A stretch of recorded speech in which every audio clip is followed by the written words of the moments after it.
Yesu Kristo ashimwe inshuti z'umusaraba. Uyu munsi turakomeza dusoma Bibiliya. Turi ku munsi wa 207. Uyu munsi turakomeza dusoma ibice 8 kugera ku bice 14 byo mu gitabo cy'umuhanuzi Hoseya. Reka dusome mu izina rya Yesu. Hoseya ibice 8. Shyira impanda mu kanwa, azaza nk'igisiga agwira urusengero rw'Uwiteka, kuko bishe isezerano ryanjye bakica n'amategeko yanjye. Bazantakira bati, Mana yacu twebwe Abisiraheli turakuzi. Isiraheli yataye ibyiza, nawe umwanzi azamuhiga. Bimitse abami ntabitegetse, bishyiriyeho ibikomangoma ntabizi, biremeye bigirwamana mu ifeza yabo n'izahabu yabo, bituma bacibwa. Inyana yawe Samariya we yarayanze, uburakari bwanjye bubagurumanaho. Bazahereza he banga gukurwaho urubanza?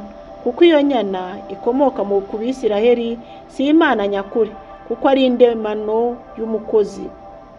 Ni ukuri inyana y'i Samariya izavunagurika, babibye umuyaga bazasarura serwakira. Nta masaka azeza, ishaka ntirizavamo ifu, kandi naho yavamo abanyamahanga nibo bazayiyongobereza. Abisiraheli barayongobezwe, ubu bari mu banyamahanga, bameze nk'ikibindi kigawa na bose, kuko bazamutse bakajya muri Ashuri nk'imparage iri ukwayo. Efurayimu yiguriye abakunzi. Ni ukuri naho bahongera abanyamahanga, ngiye kubateza ayo mahanga, kandi bazatuba bidatinze kubw'umutwaro umwami w'ibikomangoma azabakorera. Kuko Efurayimu yagwijije igicaniro cyo gukora ibyaha, ibyo bicaniro nibyo byamubereye icyaha.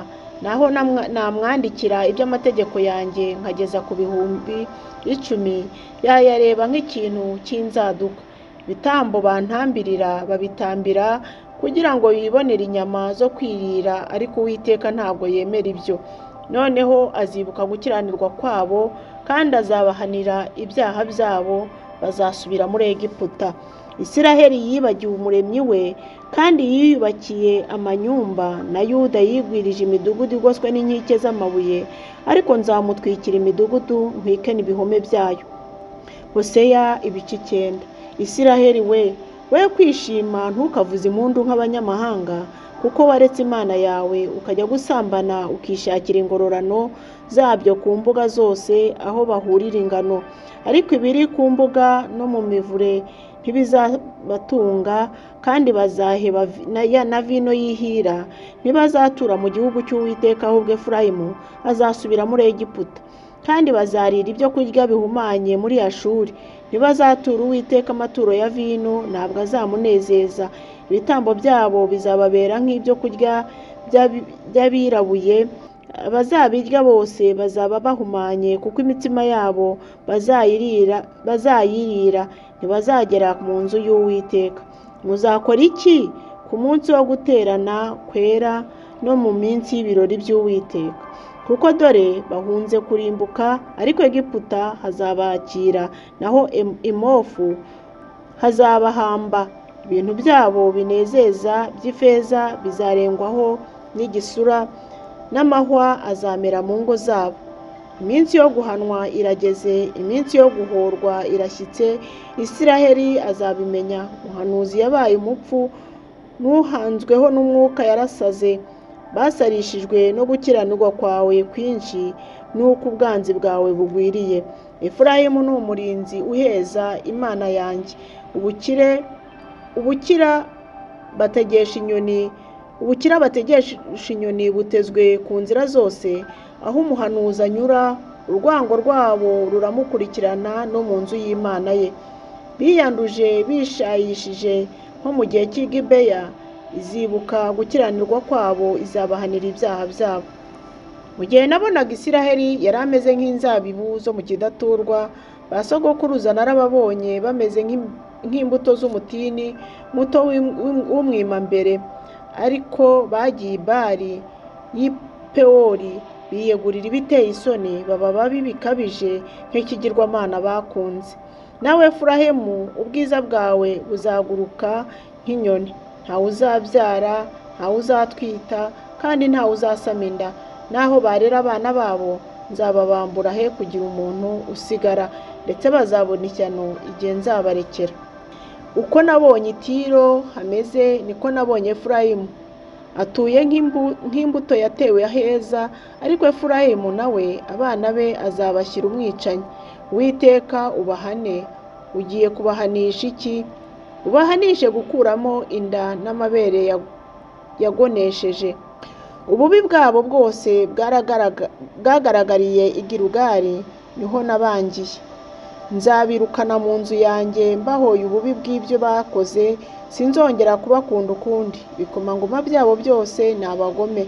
Efurayimu yaraciwe, imizi yabo yarumye, ntibazera imbuto. Ni ukuri n'aho babyara nzica imbuto zituruka mu nda yabo z'inkoramutima. Imana yanjye izabica kuko batanyumviye, kandi bazarorongotanira mu mahanga yose. Hoseya ibice 10. Isiraheli ni uruzabibu rurumbuka, rwera imbuto zarwo. Imbuto ze nyinshi zamuteye kugwiza ibicaniro. Uburumbuke bw'igihugu cye bwabateye kwiyubakira inkingi nziza z'ibigirwamana. Bagira imitima ibiri, noneho bazasanganwa igicumuro. Imana izasenya ibicaniro byabo, izarimbura za nkingi zabo z'ibigirwamana. Ni ukuri noneho bazavuga bati, nta mwami dufite, kuko tutubashye Uwiteka, kandi umwami yatumarira iki? Bavuga amagambo y'ubusa, bakarahira ibinyoma mu masezerano basezeranye. Icyo gituma iteka rigiye gucibwa vuba, nk'uko umuhoko umera mu mayogi y'imirima. Abatuye Samariya bazaterwa ubwoba kubw'inyana z'ibigirwamana z'i Betaveni, kuko abantu baho bazaziririra hamwe n'abatambyi babo banezererwaga n'ubwiza bwazo kuko bwashize. Zizajyanwa muri Ashuri guturwa umwami Yarebu. Efurayimu azakorwa n'isoni, na Isiraheli azamwazwa n'imigambi ye. Naho i Samariya umwami wabo ahwanye nk'ifuro ririmo ku mazi. Ingoro zo muri Aveni arizo gicumuro cya Isiraheli zizasenywa. Amahwa n'ibitovu bizamera mu bicaniro byaho. Nibwo bazabwira imisozi miremire bati, nimudutwikire, n'iyindi iringaniye bati, nimutugwire. Isiraheli we, wacumuye uhereye igihe cy'i Gibeya, niko bakomeje kugira ngo intambara yabaye ku bakiranirwa b'i Gibeya itabageraho.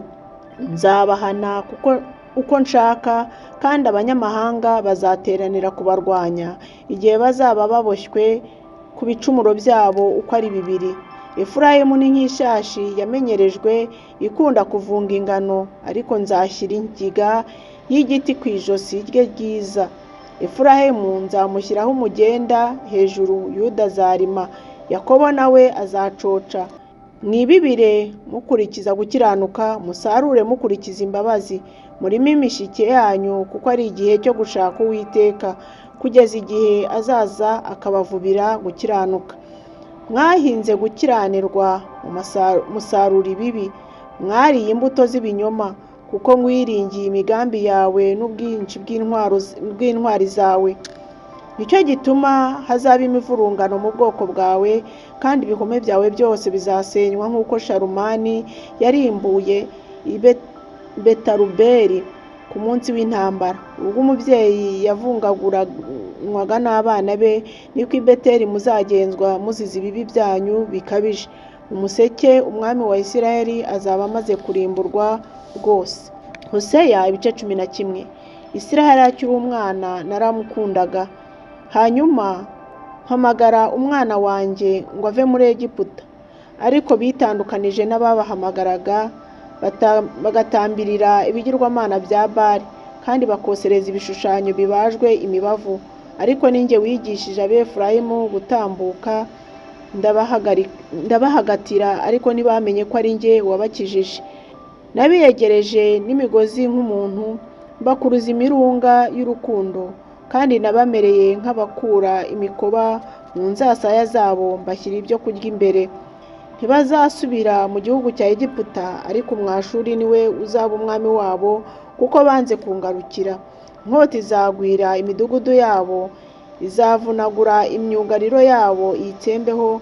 bazize imigambi yabo. Ubwoko bwanjye bwishimira kungomera, nubwo bahamagarirwa kwerekeza amaso ku isumba byose, ariko nta n'umwe uyihimbaza. Efurayimu we, nabasha nte kukureka? Nawe Isiraheli we, naguhana nte? Mbese nakugenza nka Adima? Nakugira nk'uko nagize i Seboyimu? Umutima wanjye urabagarukiye, n'imbabazi zanjye zose ziragurumana. Sinzakurikiza uburakari bwanjye bukaze, kandi sinzagarurwa no gutsemba Efurayimu, kuko ndi Imana, sindi nk'umuntu.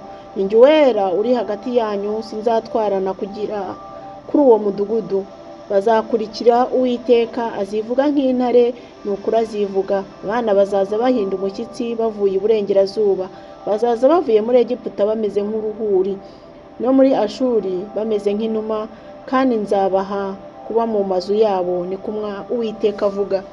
Hoseya ibice 12. Efurayimu angotesheje ibinyoma, n'inzu ya Isiraheli yuzuye uburiganya, ariko Yuda we aracyatwarira Imana. Ni umunyamurava kuwera. Efurayimu yatunzwe n'ibintu by'umuhohwe, kandi akurikira umuyaga w'iburasirazuba. Ahora agwiza ibinyoma n'urugomo. Basezerana n'abo muri Ashuri, bajyana amavuta ya elayo muri Egiputa. Uwiteka afite urubanza no kuri Yuda, kandi azahanira Yakobo ibihwanye n'imigenzereze ye, azamwitura ibihwanye n'ibyo yakoze. Yafashe agatsinsino ka mwene se bakiva mu nda ya nyina, amaze guhama yakiranije Imana. Ni ukuri yakiranije, marayika aramutsinda, amwinginga arira. I Beteli niho yamubonye, ariho yavuganiye natwe. Ni we Uwiteka Imana Nyiringabo, ni izina ryibutsa abantu ko ari Uwiteka. Nuko garukira Imana yawe, komeza imbabazi no kutabera, kandi ujye uhora utegereje Imana yawe. Efurayimu ni umugenza, iminzani y'ubuhenzi iri mu ntoki ze, akunda guhenda. Efurayimu aravuga ati, ni ukuri nabaye umukire, nironkeye ubutunzi mu mirimo yanjye yose, ntibazambonaho ibibi byakwitwa ibyaha. Ariko ni jye Uwiteka Imana yawe, uhereye igihe waviriye mu gihugu cya Egiputa. Nzongera gutuma uba mu mahema nko mu minsi y'ibirori byera. Navuganye n'abahanuzi ngwiza ibyerekanwa, mbwirira abantu mu kanwa k'abahanuzi, mbaciriramo imigani. Mbese i Galeyadi nta gukiranirwa kuhaba? Rwose ni abatagira akamaro. I Gilugari batamba amapfizi, ibicaniro byabo bimeze nk'ibirundo by'amabuye ari hagati y'amayogi. Yakobo yahungiye mu gihugu cya Aramu, Isiraheli atendera umugore, aba umushumba w'intama kugira ngo abone uwo mugore. Uwiteka yavanye Isiraheli muri Egiputa abitegetse umuhanuzi, kandi umuhanuzi niwe wamurindaga. Efurayimu yarakaje Uwiteka uburakari bukaze, nicyo gituma amaraso ye azayabazwa, kandi umuvumo yavumye umwami we azawumugarurira. Hoseya ibice 13. Iyo Efurayimu yavugaga, abantu bahindaga umushyitsi, yishyize hejuru mu Bisiraheli. Ariko igihe yacumujwe na Bali, yahereye ko arapfa. Noneho bahora barushaho gukora ibyaha, kandi biremeye ibishushanyo biyagijwe mu ifeza yabo n'ibigirwamana bihimbiye. Ibyo byose ni umurimo w'abanyamyuga bavuga ibyabyo, batireka abatamba be aribo basoma inyana z'ibigirwamana. Nicyo gituma bazaba nk'igicu cyo mu ruturuturu gitamuruka, kandi nk'ikime gitonyorotse hakiri kare, nk'umurama utumurwa ku mbuga na serwakira, cyangwa nk'umwotsi uva mu ziko. Ariko ndi Uwiteka Imana yawe, uhereye igihe waviriye mu gihugu cya Egiputa. Nta yindi Mana uzamenya itari njye, kandi uretse njye nta wundi mukiza ubaho. Nakumenye igihe wari mu butayu, mu gihugu gikakaye. Uko urwuri rwabo rwari ruri, niko bahaze. Barahaga, maze imitima yabo yishyira hejuru, bituma banyibagirwa. Nicyo gituma nzabamerera nk'intare, nkabategera mu nzira nk'ingwe. Nzabatera ameze nk'idubu yambuye ibibwana byayo. Nzacagagura inkanizo z'umutima wabo, kandi baconcomerera nk'intare y'ingore. Inyamaswa z'inkazi zizabatanyagura. Isezerano ry'uko Abisiraheli bazakizwa. Isiraheli we, uririmbuje kuko wangomeye, kandi ari njye mutabazi wawe. umwami wawe ari hehe ngo akukirize mu midugudu yawe yose? Abacamanza bawe bari he, abo wakaga umwami n'ibikomangoma? Naguhaye umwami ndakaye, mu kwaka mfite umujinya. Gukiranirwa kwa Efurayimu gukubiwe hamwe, igicumuro cye kirabitswe. Ibise by'umugore uri ku nda bizamuzaho. Ni umwana utagira ubwenge, kuko igihe cyo kuvuka kigeze ntaba akwiriye gutinda mu ngobyi. Nzakugura ngukureho amaboko akujyana ikuzimu, nzabacungura mbakize n'urupfu. Wa rupfu we, ibyago watezaga biri he? Nyamunsi we, kurimbura kwawe kuriye. Sinabona uko nibuza. N'abo yakororokera muri bene se, naho yakororokera muri bene se, iburasirazuba hazaturuka umuyaga, ari wo muyaga w'Uwiteka uzamuka uva mu butayu. Isoko ye izakama, kandi iriba rye naryo rizuma. Bazasahura ububiko bakuremo ibintu byiza byose. Hoseya ibice 14. I Samariya hazagerekwaho igihano cyaho, kuko hagomeye Imana yaho. Bazicishwa inkota, abana babo bato bazavugagurwa, kandi abagore babo batwite bazabafumuza. Isiraheli we, garukira Uwiteka Imana yawe, kuko wagushijwe n'igicumuro cyawe. Mujyane amagambo, mugarukire Uwiteka, mumubwire muti, udukureho gukiranirwa kose, utwakirane neza, maze tuzagutambira ishimwe ry'iminwa yacu. Abashuri ntibazadukiza, ntituzagendera ku mafarashi, kandi ntabwo tuzongera kubwira ubukorikori bwakozwe n'amaboko yacu tuti, muri imana zacu, kuko imfubyi ari wowe zibonaho kugirirwa imbabazi. Nzakiza gusubira inyuma kwabo, nzabakunda urukundo rutagabanije, kuko uburakari nabumukuyeho.